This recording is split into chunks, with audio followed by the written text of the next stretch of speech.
Ya, bismillahirrahmanirrahim. Assalamualaikum warahmatullahi wabarakatuh. Perkenalkan, nama saya Muhammad Fatur Rahman Rifai Rahmat dari kelas 4B Ekonomi Syariah akan menyampaikan materi review mengenai prinsip manajemen pembiayaan syariah. Ya, judul review pada kesempatan kali ini yaitu prinsip manajemen pembiayaan syariah.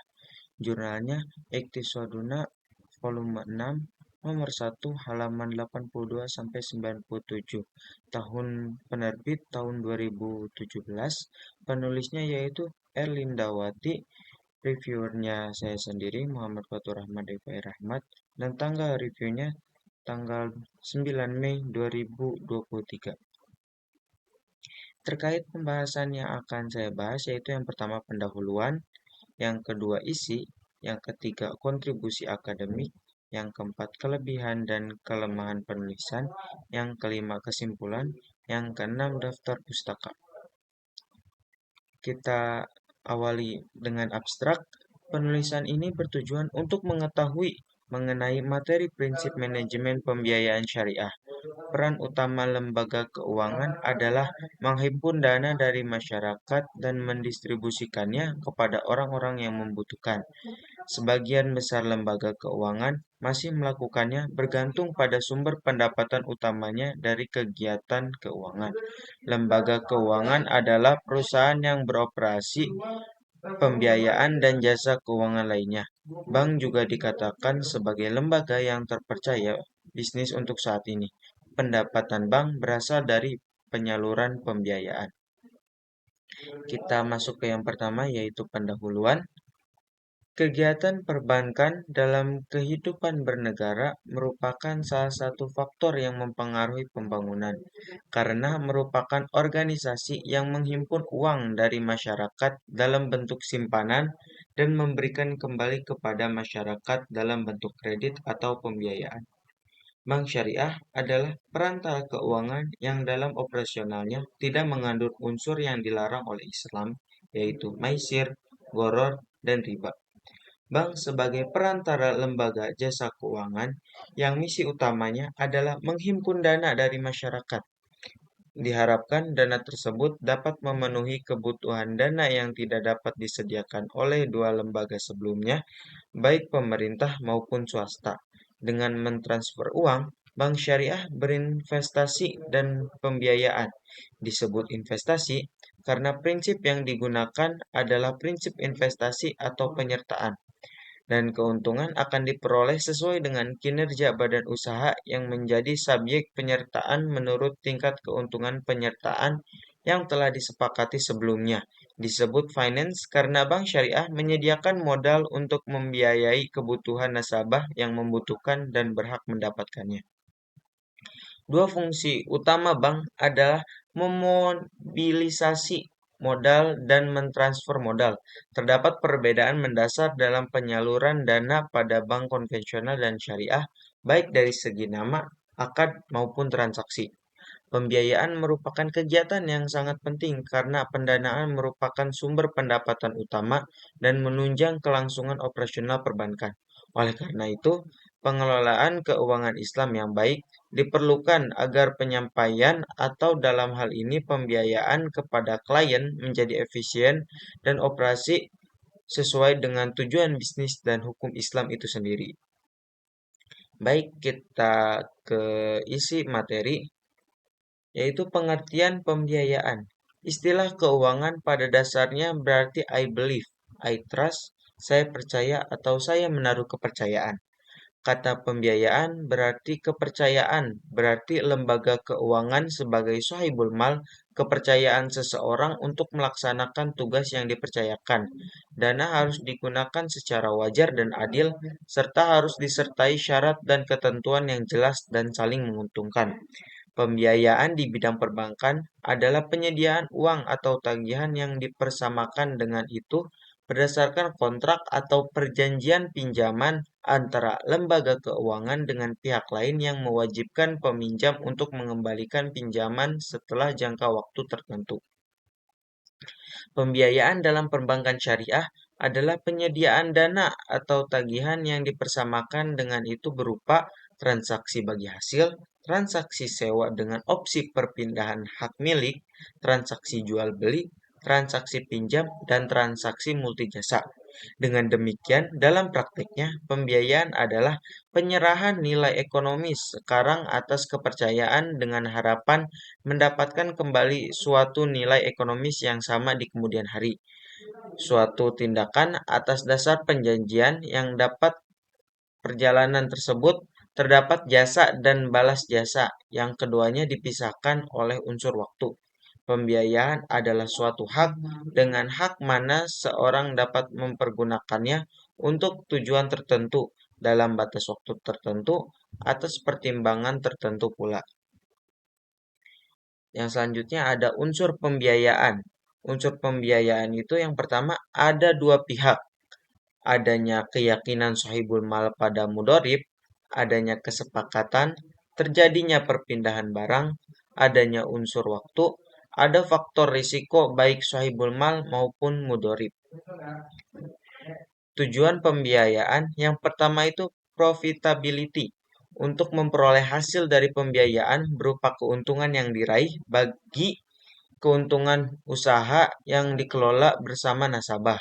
Yang kedua, safety.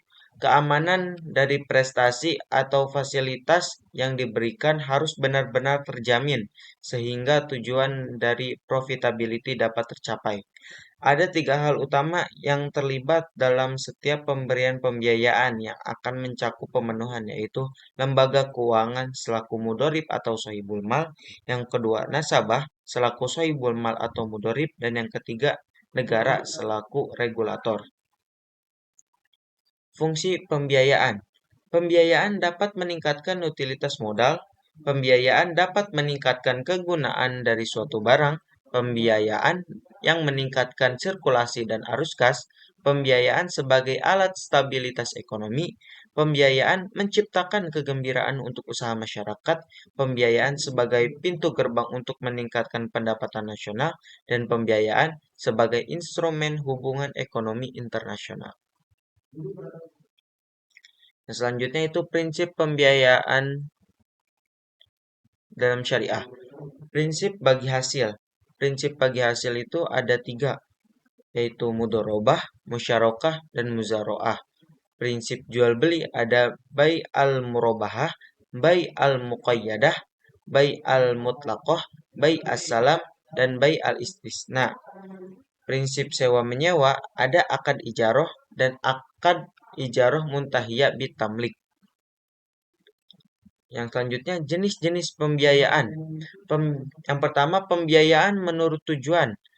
Dalam bank syariah dibedakan menjadi pembiayaan modal kerja dan pembiayaan investasi. Yang kedua pembiayaan menurut jangka waktu. Dibedakan menjadi pembiayaan jangka waktu pendek, pembiayaan jangka waktu menengah, pembiayaan jangka waktu panjang. Adapun jenis pembiayaan aktiva produktif dan aktiva tidak produktif, yaitu pembiayaan yang bersifat aktiva produktif, yaitu pembiayaan dengan prinsip bagi hasil. Jenis pembiayaan dengan prinsip bagi hasil ini meliputi pembiayaan mudorobah, pembiayaan musyarakah, pembiayaan dengan prinsip jual beli, dan pembiayaan dengan prinsip sewa. Yang kedua, pembiayaan yang bersifat aktiva tidak produktif, yang berkaitan dengan aktivitas pembiayaan adalah berbentuk pinjaman, yaitu pinjaman kord atau talangan. Yang selanjutnya, analisis pembiayaan. Kualitas hasil analisis pembiayaan sangat bergantung pada beberapa faktor, yaitu faktor sumber daya manusia, faktor data analisis, teknik analisis, jenis-jenis aspek yang dianalisa, prinsip-prinsip analisis pembiayaan, dan prosedur analisis pembiayaan. Kebijakan persetujuan pembiayaan. Kebijakan persetujuan pembiayaan yang dibuat harus mencakup hal-hal sebagai berikut. Yang pertama, konsep humarjin total permohonan pembiayaan, penetapan batas wewenang pembiayaan, tanggung jawab pejabat pemutus pembiayaan, proses persetujuan pembiayaan, perjanjian pembiayaan dibuat secara tertulis, bentuk, format ditetapkan, dan persetujuan pencairan pembiayaan. Yang selanjutnya, dokumen dan administrasi pembiayaan. Kebijakan pembiayaan harus secara jelas mengatur proses dan prosedur untuk pengajuan dan administrasi pembiayaan, termasuk minimal A. Dokumentasi pembiayaan sebaiknya dilakukan dengan baik dan tertib. Pendokumentasian sponsor diperlukan dokumen keuangan, verifikasi keabsahan dokumen keuangan, dan menyimpan menggunakan dokumen sponsor yang berisi beberapa elemen pemantauan. Yang B itu administrasi pembiayaan. Yang mana yang pertama pengelolaan dana untuk setiap sumber modal adalah akurat, lengkap, dan akurat tanpa terkecuali. Prosedur pengelolaan pembiayaan mencakup unsur-unsur pengendalian internal. Yang selanjutnya pengawasan pembiayaan. Ada beberapa prinsip dalam pengawasan pembiayaan yang harus diperhatikan, yaitu mengandung unsur pencegahan sejak dini terhadap kerugian pembiayaan. Pengawasan rutin melekat pada setiap pelaksanaan pemberian pembiayaan, audit internal terhadap semua aspek pembiayaan. Ada beberapa fungsi dari pengawasan pembiayaan, yaitu mengawasi dari monitor apakah pemberian pembiayaan telah dilaksanakan sesuai dengan kebijakan pembiayaan, prosedur pemberian pembiayaan, dan ketentuan internal bank yang berlaku serta telah memenuhi ketentuan yang berlaku. Perkembangan kegiatan nasabah secara offsite dan inside memberikan peringatan dini mengenai penurunan kualitas pembiayaan yang berisiko. Yang ketiga, penilaian kualitas pembiayaan telah sesuai dengan ketentuan. Yang keempat, pembinaan kepada nasabah.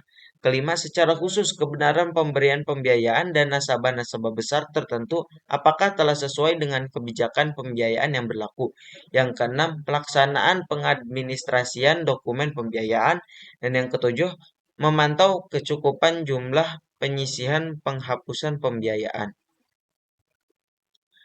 Yang C, media pemantauan yang digunakan untuk melakukan pengawasan pembiayaan, yaitu informasi dari luar bank syariah, informasi dari dalam bank syariah, meneliti perputaran yang terjadi atas debit dan kredit pada beberapa bulan berjalan, memberikan tanda pada laporan sehingga dapat diantisipasi jika ada kekeliruan yang besar. Periksalah adakah tanggal-tanggal jatuh tempo yang dijanjikan terrealisasi. Dan yang terakhir, meneliti buku-buku atau tambahan dan map-map yang berkaitan dengan peminjaman.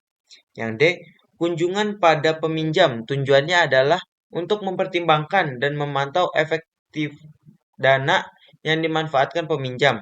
Hal-hal yang dapat dilakukan, membuat laporan kegiatan peminjam, laporan realisasi kerja bulanan, laporan stok atau persediaan barang, laporan kegiatan investasi bulanan, laporan hutang dan piutang, neraca per bulan, triwulan, dan semester, tingkat pengumpulan pendapatan, tingkat kemajuan usaha, dan tingkat efektivitas pemakaian dana.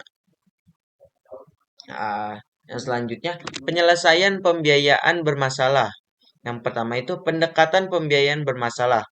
Risiko yang terjadi dari peminjaman adalah peminjam yang tertunda atau ketidakmampuan peminjam untuk membayar kewajiban, maka bank syariah harus mampu menganalisis penyebab permasalahannya. Mungkin analisa sebab macet, menggali potensi peminjam anggota yang mengalami kemacetan dalam memenuhi kewajiban, melakukan perbaikan akad, memberikan pinjaman ulang, mungkin dalam bentuk pembiayaan al-qardul hasan, murabahah atau mudorobah, penundaan pembayaran, memperkecil angsuran dengan memperpanjang waktu dan akad, ya, dan yang terakhir memperkecil margin keuntungan atau bagi hasil. Penyelesaian pembiayaan bermasalah. Apabila jumlah seluruh pembiayaan yang kualitasnya tergolong bermasalah, maka wajib membuat laporan pembiayaan bermasalah secara tertulis, membuat satuan kerja atau kelompok kerja penyelesaian pembiayaan bermasalah, menyusun program penyelesaian pembiayaan bermasalah, melaksanakan program penyelesaian pembiayaan masalah, dan mengevaluasi efektivitas program penyelesaian masalah. Yang selanjutnya yaitu kontribusi akademik. Kontribusi akademik dalam tulisan ini adalah menambah pengetahuan mengenai prinsip manajemen pembiayaan syariah dan cara pengawasan serta menyelesaikan masalah dalam pembiayaan syariah. Untuk kelebihan dan kekurangan review jurnal kali ini yaitu kelebihannya dari penulisan ini yaitu menyajikan serta mendeskripsikan materi secara jelas mengenai prinsip manajemen pembiayaan syariah dengan jelas dan terperinci serta menggunakan kata-kata yang dapat dimengerti. Dan kekurangan dari penulisan ini yaitu penulis menggunakan beberapa kata-kata yang ambigu dan terasa asing bagi pembaca. Kesimpulan dari materi kali ini yaitu pembiayaan berdasarkan syariah adalah penyediaan uang atau tagihan yang dipersamakan dengan dana atau tagihan berdasarkan suatu perjanjian atau pengaturan antara bank dengan pihak lain yang mewajibkan pihak yang dibiayai untuk mengembalikan dana atau meminta permintaan setelah beberapa waktu untuk penggantian atau bagi hasil. Mendapatkan pendanaan bukanlah langkah terakhir dalam proses pendanaan. Setelah melaksanakan pendanaan, pimpinan bank syariah perlu memantau dan mengawasi pendanaan agar dapat mendorong efisiensi manajemen bisnis di sektor perkreditan dan menetapkan target kinerja untuk mencapai tujuan agar tujuan pendanaan dapat tercapai. Nah, berikut daftar pustaka yang menjadi rujukan pada review kali ini. Ya, demikian video review yang dapat saya sampaikan. Kurang lebihnya mohon maaf. Wassalamualaikum warahmatullahi wabarakatuh.